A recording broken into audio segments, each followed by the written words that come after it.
पाठ 9 मेरो देशको शिक्षा। शिक्षालाई मानव जातिको तेस्रो आँखा मानिन्छ।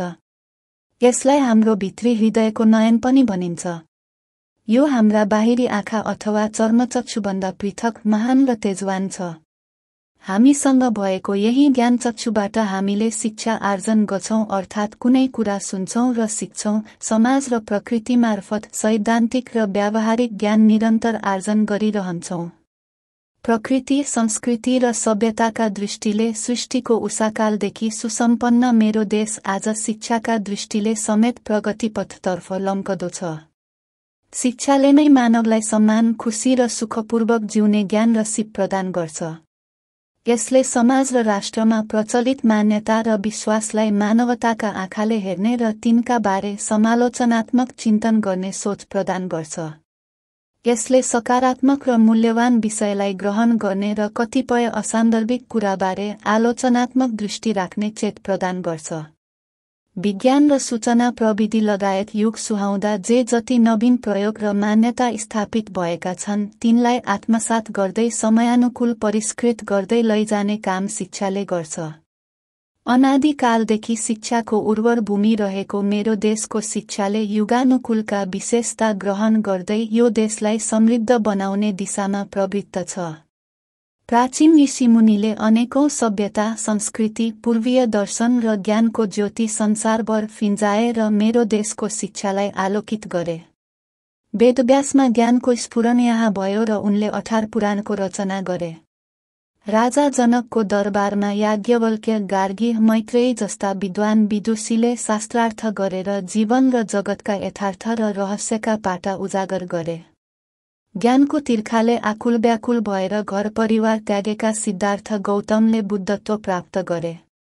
फाल्गुनन्दले किराँत समुदायमा आफ्नो संस्कृतिको उत्थान र सम्वर्धन गर्न प्रेरणा दिने अनि समाजमा चेतना र जागरण फैलाउने मुन्दुङ जस्तो ग्रन्थ रचना गरे। यसरी मेरो देशको शिक्षाको प्रवर्धनमा परापूर्व कालदेखि विभिन्न ऋषि, महर्षि र विद्वानले विशिष्ट योगदान दिएका छन्। ज्ञानको मूलस्रोतका रूपमा रहेको र श्रुति परम्परामा आधारित अपौरुषेय रचना मानिने चार वेदको शिक्षा समेत मेरो देशको शिक्षाको गौरवमय मुहान हो। वेदमा निहित ज्ञान र शिक्षालाई विभिन्न ऋषिमुनिद्वारा कैयौं उपनिषद र सयौं ग्रन्थमा व्याख्या गरिएको मेरो देशको शिक्षाले विश्वलाई नै प्रज्वलित पारेको छ। मेरो देशको शिक्षाले अनेकौं संस्कृति र तिनका मूल्य मान्यता ढकमक्क फुलाउन समयसापेक्ष रूपमा बदल्न अहम भूमिका खेलेको छ। यसले पूर्वीय ज्ञान र चेतनाको किरण विश्वमा फिंजाएको छ। मेरो देशको शिक्षा आज आफ्नो वास्तविक पहिचान जीवन्त राखेर युग अनुकूलको विज्ञान र प्रविधियुक्त शिक्षालाई आत्मसात गर्दै अघि बढ्न आतुर छ। बौद्धिक विकास, सभ्यताको परिष्करण र स्तरीय जीविकोपार्जनका लागि शिक्षा नितान्त आवश्यक छ। त्यसैले सनातन पूर्वीय सभ्यता र अनेकौं मौलिक संस्कृति भएको मेरो देशलाई पूर्वीय ज्ञान तथा पाश्चात्य विज्ञान र प्रविधिसँग हातेमालो गर्दै अझै अघि बढाउनु जरुरी छ। मेरो देशको शिक्षालाई सिपले सुसम्पन्न बनाउने अहिलेको चुनौतीलाई अवसरका रूपमा बदल्नु छ। आज हामीले विभिन्न माध्यमबाट समयसापेक्ष सिप प्राप्त गर्नु छ। पुस्तक, सूचना र प्रविधि, इतिहास, प्रयोग र व्यवहारका माध्यमबाट जीवनोपयोगी सिपयुक्त थप शिक्षा प्राप्त गर्नु छ। म बदलिँदो युगसँगै आफूलाई समायोजन गर्न सक्ने शिक्षा चाहन्छु। शिक्षालाई सिपसँग, सिपलाई श्रमसँग अनि श्रमलाई आधुनिक प्रविधिसँग जोड्ने शिक्षा आजको आवश्यकता हो भन्ने मैले अनुभूत गरिरहेछु। शिक्षालाई भूगोल र पर्यावरण अनुकूल व्यवसायमूलक शिक्षाका रूपमा विकास गर्नुपर्ने आवश्यकता मैले देखेको छु। यसो गर्दा देशमा रोजगारी सिर्जनामा थप बल पुग्थ्यो भन्ने मलाई लाग्छ। कफी र चिया खेती हुने ठाउँका विद्यालयमा तिनको उत्पादन र प्रशोधन सम्बन्धी तालिम दिनु वाञ्छनीय हुन्छ। त्यसै गरी स्याउ खेती हुने ठाउँका विद्यालयमा स्याउ खेती लगायत स्याउबाट जुस, जाम र जेली उत्पादन गर्ने व्यावसायिक ज्ञान र सिपयुक्त शिक्षा आवश्यक हुन्छ। कर्णालीका किसानलाई जडीबुटी पहिचान र प्रशोधनको शिक्षा दिनु सान्दर्भिक हुन्छ। ढोरपाटन, खप्तर र लुम्बिनीका विद्यार्थीलाई पर्यटकीय ज्ञान, सिपका साथै होटल व्यवस्थापनको शिक्षा दिएर स्वरोजगारका अनन्त सम्भावना खोज्न सकिन्छ। जुम्ला, डोल्पा, मुस्ताङ जस्ता जिल्लामा स्याउ खेती, धनकुटा, सिन्धुली, गोर्खा जस्ता जिल्लामा जुनार तथा सुन्तला खेतीको प्राविधिक र व्यावसायिक शिक्षा विद्यालय तहमै समावेश गर्न उपयुक्त देख्छु। त्यस्तै झापा, सुनसरी, सिराहा, चितवन, रूपन्देही, बाँके, कैलाली जस्ता समथर भूभाग भएका जिल्लामा अन्नबाली र तरकारी उत्पादनको प्राविधिक शिक्षा दिन सान्दर्भिक ठान्छु। यसो गरेर सिपयुक्त शिक्षालाई प्राथमिकता साथ अघि बढाउनै पर्छ भन्ने मलाई लाग्छ। यसो भयो भने मात्र आफ्नो सिप अनुकूलको व्यवसाय गरेर आफ्नै देशमा स्वरोजगारका अवसरको सदुपयोग गर्दै विद्यार्थीले यो देशमा पसिना बगाउने अवसर पाउनेछन्। व्यवसायमूलक शिक्षाका लागि हाम्रो परम्परागत र आधुनिक प्रविधिलाई सँगसँगै अगाडि लैजानु बढी सान्दर्भिक देख्छु। कृषिमा आधुनिक प्रविधि तथा अत्याधुनिक औजारको प्रयोग गर्ने व्यावसायिक शिक्षा विद्यालय तहमा नै प्रदान गर्न आवश्यक छ। यसका साथै परम्परागत कृषि औजारका बारेमा पनि ज्ञान र सिप उत्तिकै आवश्यक हुन्छ। यस्ता प्राविधिक ज्ञान र सिप प्राप्त गरेका विद्यार्थी व्यवसाय सञ्चालन गर्न सक्ने गरी आत्मनिर्भर हुन उत्प्रेरित हुन्छन् भन्ने मलाई लाग्छ। शिक्षाको मूल उद्देश्य आत्मनिर्भर शिक्षामा जोड दिनु हो भने आत्मनिर्भरताको लक्ष्य स्वरोजगार बन्नु हो। मलाई मेरो देशको शिक्षामा सर्वसुलभ रूपमा सूचना प्रविधिको पहुँच पुगोस् भन्ने लाग्छ। मेरो देशमा विज्ञान र प्रविधियुक्त शिक्षाको थप खाँचो छ। विज्ञान र प्रविधियुक्त शिक्षा नपुगेका गाउँठाउँमा त्यसको पहुँच सर्वसुलभ हुनु जरुरी छ। आजको युग सूचना र प्रविधिको युग हो। शिक्षामा सूचना र प्रविधिले युगान्तकारी परिवर्तन ल्याइदिएको छ। ती परिवर्तनलाई आत्मसात गर्न सक्ने नागरिक उत्पादनमा जोड दिने शिक्षाको खाँचो छ। आज हामी मोबाइल एप्सबाट गाडी रोक्न, चढ्न र भाडा तिर्न सक्छौं। जहाजको टिकट काट्न र तीर्थाटन गर्न रेलको टिकट काट्न सक्छौं। अनलाइन कारोबार गर्न सक्छौं। अनलाइनबाटै बैंक खाता खोल्न र घरमै सामान मगाउन सक्छौं। आज जागिरका विज्ञापन अनलाइनबाटै खुल्छन्।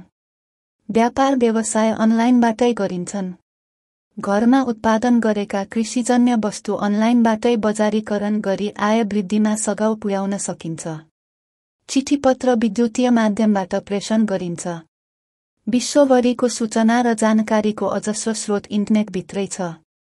मेरो देशको शिक्षाले हाम्रा विद्यार्थीलाई यी र यस्ता कुरामा दक्ष बनाउँदै युगीन आवश्यकता र आविष्कारसँग अझै जोड्न सक्नुपर्छ। यति हुँदाहुँदै पनि प्रविधिले हामीलाई दिएका सूचना सबै आधिकारिक, तथ्यपूर्ण र स्वस्थकर नहुन सक्छन्। त्यतातिर सचेत हुन र प्रविधिको दुरुपयोग हुन नदिन सचेतना समेत आधुनिक शिक्षाले दिन आवश्यक छ। अत आजका शिक्षित विद्यार्थी सूचना प्रविधिसँग पूर्ण रूपमा परिचित, पोख्त र दक्ष हुनुपर्छ। मेरो देशको शिक्षा ज्ञान र विज्ञानको सङ्गम बन्नुपर्छ। यस्तो शिक्षाबाट पाइने ज्ञान वा चेतनाले मानिसलाई कर्तव्य, दायित्व, सद्गुण आदि सिकाउँछ। मानवीय स्वभाव र कर्मलाई सही मार्गमा लाग्न प्रेरित गर्दै कुनै कुराका फाइदा र बेफाइदाको व्याख्या गर्न सिकाउँछ। यसले मानिसलाई नैतिकवान, सहिष्णु, दक्ष र विवेकशील बनाउन आवश्यक पर्ने नैतिक, सांस्कृतिक र वैज्ञानिक शिक्षाको सन्तुलनमा जोड दिन्छ। ज्ञान र विज्ञानले युक्त शिक्षा आर्जन गर्ने आजका विद्यार्थीमा व्यक्तिगत जीवन र सामाजिक जीवनका बारेमा गहिरो ज्ञान हुनेछ। यस्ता विद्यार्थीको व्यक्तित्व विकासमा समेत यसले टेवा पुर्याउँछ। मेरो देशको शिक्षाले उत्पादन गरेका व्यक्तिमा सकारात्मक गुण भरिपूर्ण हुनुपर्छ। त्यसैले शिक्षित व्यक्तिमा शिष्टाचार, प्रतिबद्धता, सांस्कृतिक सद्भाव, सामाजिक सद्व्यवहारका क्षमता हुनु जरुरी छ भन्ने मलाई लाग्छ। त्यस्ता व्यक्तिमा प्रतिकूल परिस्थितिमा शान्त रहने, संवेग र भावनाका विभिन्न अवस्थालाई आफै व्यवस्थापन गर्ने र परिस्थितिलाई धैर्यपूर्वक सामना गर्ने विशेषता हुनु जरुरी छ। साथै नेतृत्व गर्ने क्षमता, अनुशासन, सत्य र त्रुटि बुझ्ने क्षमता, निरन्तर सुधार गर्ने क्षमता शिक्षित व्यक्तिमा देखिनु जरुरी छ। मेरो देशको शिक्षाबाट दीक्षित व्यक्ति समालोचनात्मक सोचयुक्त नयाँ ज्ञान निर्माण गर्न सक्ने हुनुपर्छ भन्ने मलाई लाग्छ। वास्तवमा समालोचनात्मक चिन्तनले कुनै पनि विचार, घटना वा परिवेशलाई आँखा चिम्लेर समर्थन गर्ने कुरालाई सही ठान्दैन। यो हरेक कुरालाई पूर्वाग्रह नराखेर अरूका भरमा मात्र नपरी आफ्नै विवेकका आँखाले हेर्नुपर्ने स्वस्थ चिन्तन हो। आजका समग्र वैज्ञानिक आविष्कार पनि यस्तै समालोचनात्मक चिन्तनकै उपज हुन्। यस्तो चिन्तन नहुँदो हो त न राइट दाजुभाइले हवाईजहाज आविष्कार गर्थे, न त न्युटनको गुरुत्वाकर्षणको शक्ति नै पत्ता लाग्थ्यो। समालोचनात्मक चेत भएको विद्यार्थीले शिक्षकको मतमा पनि प्राज्ञिक बहस गरेको हुन्छ। गुरुका मतमा फरक मत पनि राखेको हुन्छ। यसरी आफ्ना विद्यार्थीले आफैसँग तर्क गर्दा गुरु गौरवान्वित भएका हुन्छन्। त्यति मात्रै होइन, यस मान्यता अनुसार ससाना बालबालिकाले संस्कृतिका नाममा जरो गाडेर बसेका अन्धविश्वासमाथि वैज्ञानिक प्रश्न गर्न सक्छन्। ती प्रश्न युग सुहाउँदा छन् कि छैनन् भनेर तर्क गर्न पाउने समालोचनात्मक चिन्तन पनि शिक्षाकै एउटा पाटो हो। यस्ता कतिपय विश्वास अन्धविश्वास रहेछन् भन्ने आलोचनात्मक चेतनाको बोध गर्ने शिक्षा मेरो देशको शिक्षाको मूल मर्म हो भन्ने मेरो धारणा छ। शिक्षाका क्षेत्रमा हिजोभन्दा आज कैयौं सकारात्मक कार्य भएका छन्। माध्यमिक शिक्षासम्म निःशुल्क शिक्षाको व्यवस्था हुनु, थुप्रै विश्वविद्यालय खोलिनु चानचुने कुरा होइन। उच्च शिक्षा अध्ययन गर्न खर्च बोकेर सहर पस्ने वातावरणको अन्त्य हुनु अर्थात् गाउँ-गाउँमा क्याम्पस खोलिनु र उच्च शिक्षा सुलभ हुनु मेरो देशको शिक्षाका लागि गर्व गर्न लायक कुरा हुन्। प्रतिबद्धता वचनबद्ध भएको अवस्था कुनै विचार, सिद्धान्त वा वाचा बन्धनबाट बाँधिएको अवस्था दीक्षित, दीक्षा वा मन्त्र प्राप्त गरेको। क्याम्पस र विद्यालयमा इन्टरनेट सेवा जोडिनु, सूचना र प्रविधिमा विद्यालयका विद्यार्थीको समेत पहुँच हुनुले मेरो देशका विद्यार्थीको ज्ञान प्राप्त गर्ने सूचनाको क्षितिज फराकिलो भएको छ। आज देशभरिका विद्यार्थीले सूचना प्रविधिलाई एउटा विषयका रूपमा पढ्न पाएका छन्। विद्यालय तहदेखि कम्प्युटर पाठ्यक्रम र तदनुरूप पाठ्यपुस्तकको व्यवस्था हुनुलाई मैले यो देशको विद्यालयीय शिक्षामा आएको युगीन फड्को ठानेको छु। यसरी प्राचीन कालदेखि नै ज्ञानको खानी रहेको मेरो देशको शिक्षाका जगमा राज्यको आर्थिक, भौतिक, प्राविधिक लगानी र दक्ष जनशक्तिका खम्बा ठडिएका छन्। मेरो देशको शिक्षा समृद्ध पथतर्फ यात्रारत छ। मेरो देशको शिक्षा व्यावसायिक सिप र समालोचनात्मक चिन्तनले युक्त जनशक्ति तयार पार्न तल्लीन छ।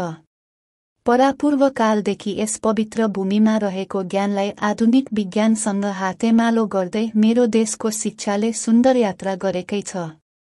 नेपाली माटामा सुन फलाउन यसरी प्राचीन कालदेखि ज्ञानको खानी रहेको मेरो देशको शिक्षा आज आधुनिक वैज्ञानिक शिक्षा प्रदान गर्न आतुर छ। त्यसो त मेरो देशले आफूमा परापूर्व कालदेखि रहेको ज्ञानलाई आधुनिक विज्ञानसँग एकैसाथ सहयात्रा गरेकै छ। नेपाली माटामा सुन फलाउने गरी व्यावसायिक र आधुनिक कृषि शिक्षा दिन मेरो देशको शिक्षामा अझै लगानी र पहुँच विस्तारमा जोड दिनुपर्छ। मुलुकका उत्पादनलाई विश्व बजारमा पस्कने गरी हाम्रा विद्यार्थी उत्पादनलाई संसारमा चिनाउन सक्षम हुने परिस्थिति पैदा गर्नु जरुरी छ। सुदूर विगतदेखि भोजपत्र, धुलौटे पाटी, खरी, चक, डस्टर र माकर युगबाट गुज्रेको मेरो देशको शिक्षामा सूचना र प्रविधिको सहज पहुँच पुग्दैछ। यसो भएमा मेरो देशको शिक्षाले आफ्नो मौलिकता सहितको युग सुहाउँदो वैज्ञानिक युगमा थप फड्को मार्नेछ। यसरी मेरो देशमा प्राचीन ज्ञान र आधुनिक विज्ञान सहितको शिक्षा र ज्ञानको नयाँ सगरमाथा खडा हुनेछ।